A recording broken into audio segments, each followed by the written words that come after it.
Hello. All right. Sorry about that. So now we're going to go on to reasoning with proportions using cross products.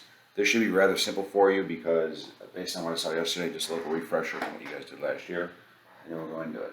First things first. Do not forget how to solve any variable using proportions by using cross products. So you find the two numbers that are across from each other, you multiply those numbers, and then you divide by the number that you did not use. It's that basic. So real quick, you got 25 times 52 equals 1,300, 1,300, and then you divide by the number you did not use, so A equals 13, and you do that.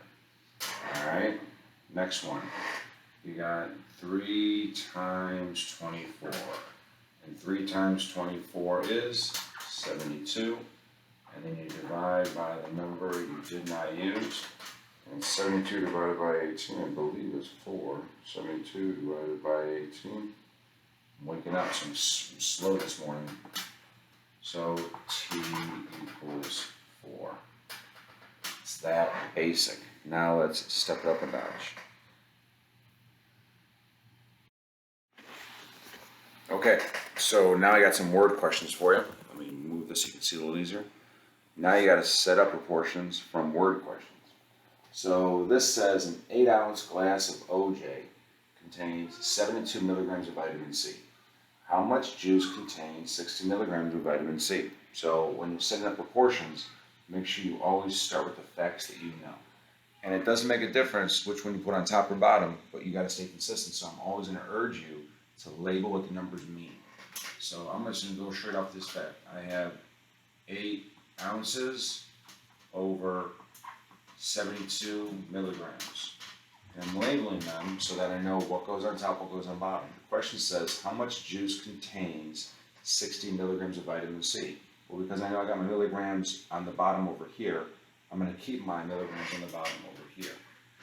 So this is 60 milligrams, and now I'm solving for X. Now, just like before, I'm going to do 60 times 8, and that's 480, and then I divide by the number I did not use, and 480 divided by 72 is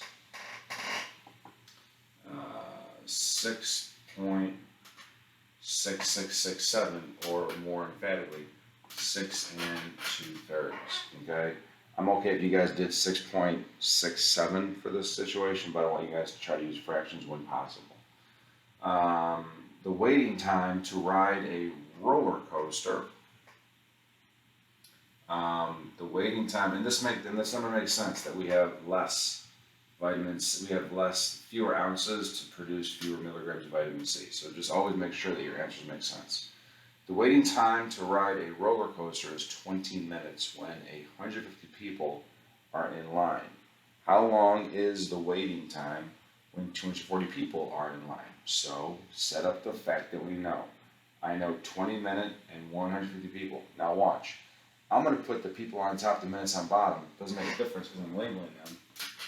150 people over 20 men, and I put the people on top in the initial setup, so I'm going to keep the people on top to find out how long the waiting time is when, right here, I'm figuring out this, when I have 240 people. So I'm going to multiply 240 times 20, and that's going to be 4800.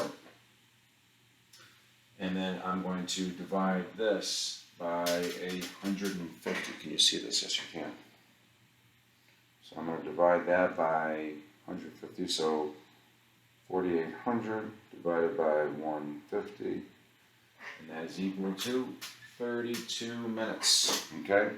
That's as basic as it is. So just in case you guys forgot, that's all you got to do.